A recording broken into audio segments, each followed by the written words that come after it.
Donc maintenant que ma base de données est de nouveau fonctionnelle et que j'ai remis ma table user, comme on peut le voir ici, il va falloir que je crée une nouvelle table que je vais appeler fiche user pour pouvoir y mettre donc mon user ID, le nom, le prénom, l'âge, photo profil URL dans une table. Ça je ne vais pas le mettre car ça je le mettrai, donc le like, dislike, user liked et user disliked, je le mettrai sur une table post de mon réseau social ou commentaire, je sais pas encore. Mais bon, déjà il va falloir que je fasse ça. Donc ça bien sûr, ça vient de MongoDB, là je vais tout basculer sur MySQL. Donc là j'ai ma table user, donc quand je me mettrai sur réseau social, le but ici là dans concepteur, ça sera d'avoir une deuxième table, ici là, et le but d'une base de données relationnelle c'est de lier les tables entre elles.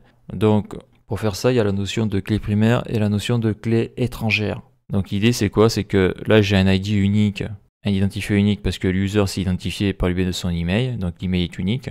Et donc lorsqu'il y aura une table fiche user, et bien dans cette fiche user là, il y aura un user ID et à l'intérieur il y aura mon ID unique. Comme ça je sais que dans fiche user, si j'ai l'ID 1, et bien ça correspondra dans user, ça correspondra à cet email là. Bon là il est chiffré mais ça correspondra à E12. Donc test01@test.com. Et donc ça correspondra à cette personne là. Donc pour faire ça, il y a quand même un peu de théorie à voir avant d'aller plus loin. Donc c'est la notion de clé primaire et étrangère. D'ailleurs, il n'y a pas d'S. Donc, pour qu'il y ait des clés, les clés sont liées aux index. Les clés font partie des contraintes. Donc ça, c'est un vocabulaire spécifique au SQL. Un index est une structure qui reprend la liste ordonnée des valeurs auxquelles il se rapporte. Les index sont utilisés pour accélérer les requêtes et ils sont indispensables à la création de clés primaires, étrangères et ils permettent l'intégrité des données de la base de données. Donc on avait déjà vu l'index unique est un index qui ne peut contenir qu'une seule fois une valeur unique comme l'email par exemple. Donc le unique on l'avait vu ici dans structure, donc là j'ai la primary key qui est sur l'ID avec auto-incrémentation, donc ça s'incrémente automatiquement 1, 2, 3, 4 etc. Et là j'avais mis donc sur l'email le champ unique, donc c'est un index, ce qui fait que tu peux pas mettre deux fois la même valeur, ça sera refusé, mais ça on l'avait déjà vu avec Postman lorsque je faisais, donc là j'ai déjà créé un compte, si je fais send, donc il me marque ça, je sais pas pourquoi. Voyons, je vais créer un nouveau compte. Bon, je verrai ça plus tard. C'est rigolo à SQL, t'as des problèmes qui apparaissent comme ça. Donc là, je suis encore sur la théorie, donc c'est pas grave.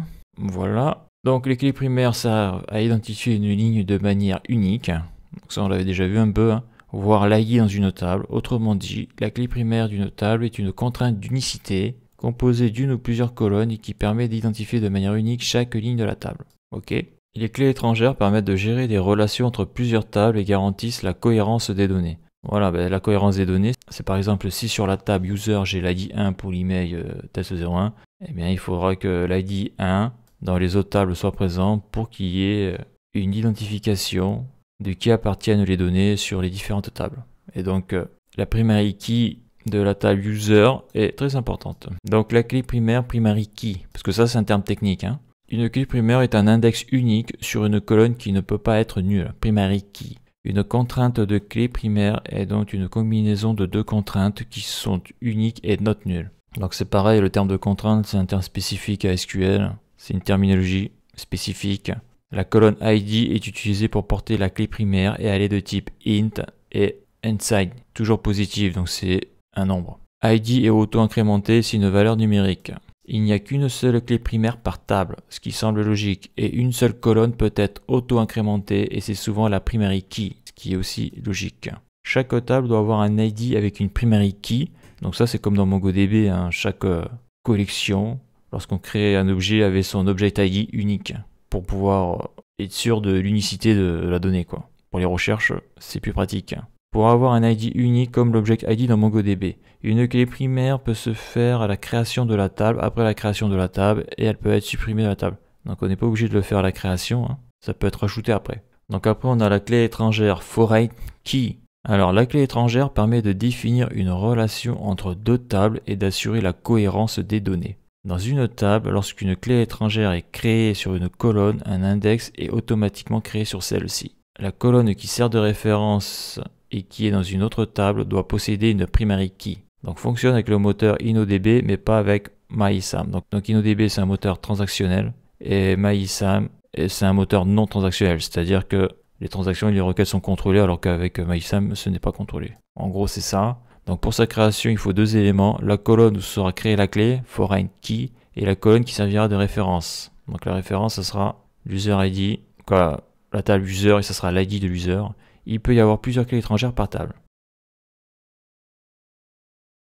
Donc là, si je me mets ici, si je me mets sur concepteur, une fois que tu as pris ta table, il faut en créer une deuxième. Et ici, tu peux, nouvelle relation, tu peux lier tes tables. Mais pour ça, il faut créer une nouvelle table. Donc c'est ce que je vais faire maintenant. Donc je me mets sur structure. Donc la table que je veux créer, c'est une table, donc fiche user qui aura l'user ID, le nom. Donc je me mets sur réseau social, nouvelle table. Et là, je vais créer une table qui va s'appeler fiche user. Donc combien de colonnes je vais y mettre?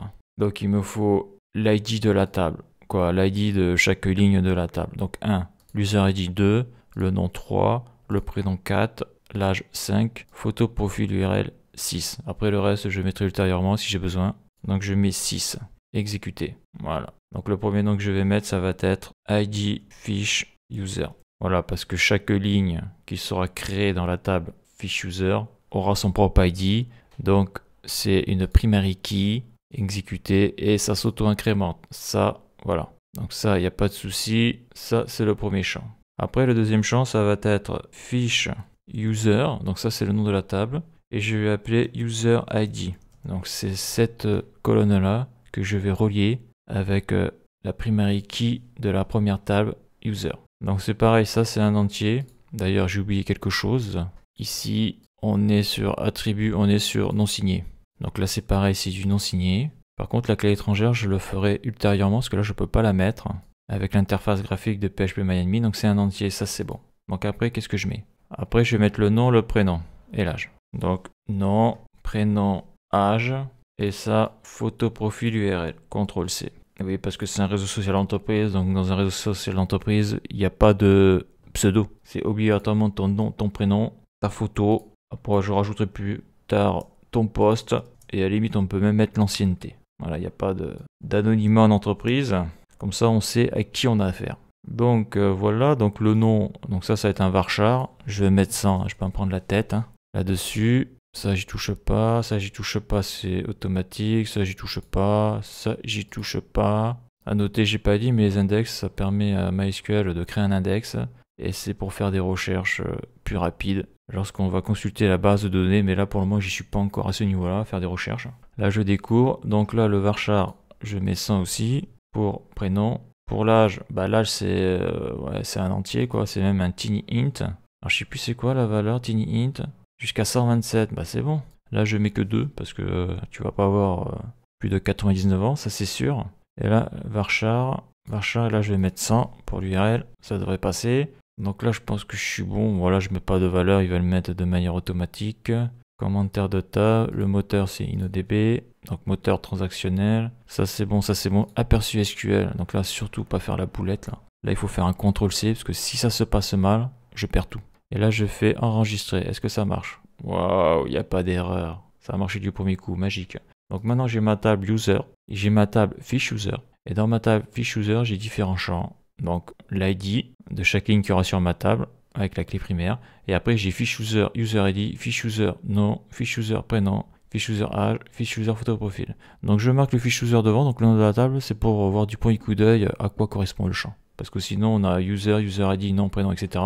Et après on peut confondre avec ce qu'il y a sur la table user, et ça c'est pas bon ça. Parce que là j'ai pas fait la modif du nom de mes champs. Donc après pour lier les deux tables, donc je vais sur réseau social, donc j'ai sélectionné la base de données, je vais sur concepteur, et là magique, j'ai mes deux tables. Donc si je me mets ici, je vais créer ma clé étrangère, donc nouvelle relation, je clique dessus. Donc je vais ici, je clique sur nouvelle relation, donc ça a mis du temps, je ne sais pas pourquoi là, bon ça marche. Donc sélectionner la clé référencée, donc la référence c'est celui-là. Non c'est pas celui-là, c'est ici, je mets ici, la référence c'est lui, c'est lui le boss. Sélectionner la clé étrangère, donc la clé étrangère, ça sera l'user ID de la table fiche user. Ok. Alors ça c'est l'enfer de MySQL ça.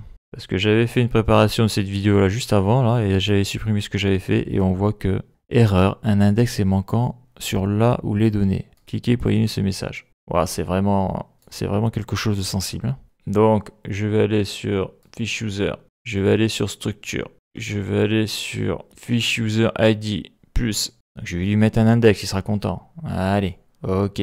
J'ai mis un index. J'espère que j'ai pas créé un monstre. Je reviens sur réseau social. Je vais sur concepteur. Voilà. Là, je me mets ici. Nouvelle relation. Super. Donc ça, c'est ma clé primaire, c'est la référence. Et après, moi, je veux user ID. Voilà. Waouh, ça marche. Donc là aussi, il y a une relation. Donc après, là, on peut voir que je peux déterminer la relation entre les deux tables. Donc si je fais une demande de suppression, est-ce que je fais no action, cascade? Donc là, je vais mettre cascade. L'idée, c'est quoi? C'est que si l'utilisateur supprime son compte, il va supprimer toutes les données de toutes ces tables. Voilà. Donc je mets ça, on delete, ouais. Après pour l'update, je sais pas parce qu'au niveau de l'update, je vais le faire table par table. Donc là, comme je suis pas au point dessus, je mets OK, je verrai plus tard. C'est-à-dire que je mets cascade sur le on delete pour tout effacer et pour le update, je mets cascade aussi, je verrai plus tard si ça marche pas. Voilà. Et donc là, magique. Je vois pas la relation. Alors je reviens ici, fiche user. Donc là, on voit qu'il y a un index. Ouais. Si je vais ici, est-ce qu'il y a un index structure? Donc ça, c'est le truc unique. Réseau social, donc je me remets sur concepteur. Alors moi il y a un truc que je pige pas là. Je fais ça, cascade, cascade, on. Erreur relation déjà existante, super. Mais est-ce que tu pourrais me l'afficher, ça serait cool. Parce qu'en principe, donc là il y a un bug d'affichage on dirait. En principe tu as un lien, tu as un trait là. Et là ce trait je le vois pas. Là pourquoi il y a ça? Je vais sur user, je vais sur structure. Non je vais sur fiche user, je vais sur structure. Là j'ai mis tiny int. Ok, donc là j'ai fiche user, user ID. Là on voit pas qu'il y a écrit foreign key. Donc on va voir si ça marche. Donc comment on peut savoir si ça fonctionne? Eh bien comme j'ai mis une clé étrangère sur la table, eh bien si dans la table fiche user, je mets dans user ID ici là, un ID qui n'existe pas dans la table user, donc ici, c'est-à-dire que là actuellement j'ai que le 1. Si je veux faire un enregistrement sur la table fiche user avec un ID par exemple qui serait 2, eh bien je ne pourrais pas le faire. Je ne pourrais pas le faire parce que l'ID n'est pas existant dans la table user. Et ça, c'est grâce à la clé étrangère qui est liée à la clé primaire de la table user.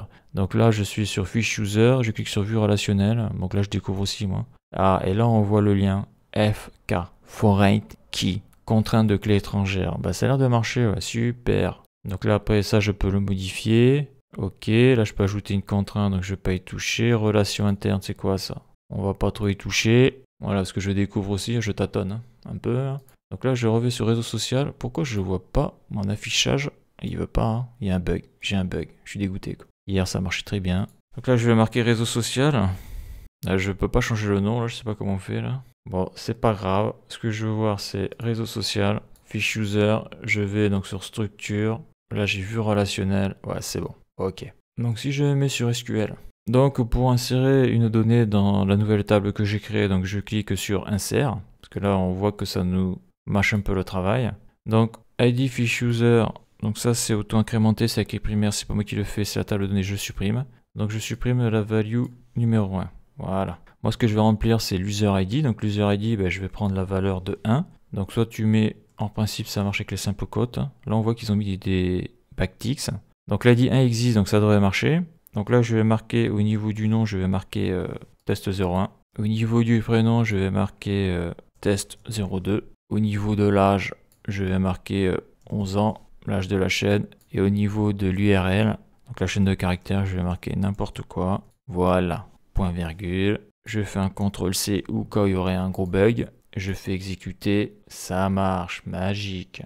Donc si je vais sur ma table, fiche user parcourir, on voit que là le champ a bien été rempli. Donc j'ai ID fiche user 1, fiche user ID 1, user nom test 01, ok tout est bon. Donc là je vais refaire une requête mais avec un ID qui n'a pas été créé, qui n'existe pas, par exemple l'ID numéro 2. Sur ma table user il n'y a pas d'ID numéro 2, donc il n'y a pas un autre compte avec un autre email. Donc si je mets sur la table fiche user, je fais SQL, je fais CTRL V. Donc là je vais marquer test 03. Test 04 ici, là je vais marquer 43, voilà. Et là, au lieu de marquer ID 1, je vais marquer ID 2. L'ID 2 n'existe pas, donc en principe, ça devrait planter. Je fais exécuter, et voilà. Donc là, on voit que iserinto, fiche user, blablabla, ouais. MSQL a répondu, donc l'erreur 1452, cannot, donc il ne peut pas ajouter ou faire la mise à jour à cause de la contrainte de la clé étrangère. Voilà, c'est écrit ici, donc...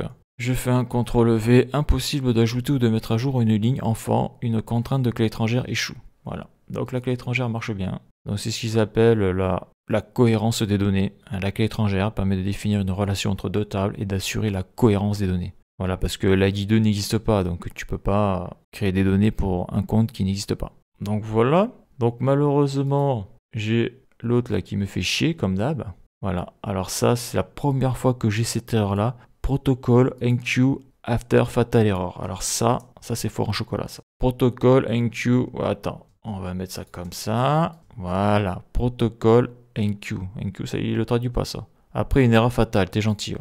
T'es gentil. CTRL C, npm run start. Donc là il est connecté, super. Donc si je fais, donc je vais sur la route login, send, ça marche, waouh. Donc là si je me mets sur la route post, donc je vais créer mon compte, donc il existe déjà, donc je dois avoir duplicate entry, c'est un brave petit, c'est bien. Là je vais créer, avant je vais faire ça, donc on voit qu'il n'existe pas, super. Et là je fais un send pour le créer, super. Là je contrôle s'il a bien été créé, génial. Donc je sais pas pourquoi il m'avait mis cette erreur là, hein. Comme j'ai dit, j'ai l'impression que les bases MySQL, il leur faut pas grand chose pour planter, quoi. Donc, si je reviens ici, et si je fais un exécuté de ma requête là, comme je viens de créer l'ID numéro 2, donc là je vais faire un CTRL C pour pas perdre ma requête. Si je vais sur User, on voit qu'une nouvelle ligne est apparue, et il s'appelle 4. D'accord. Donc, je vais sur ma fiche User, je fais SQL,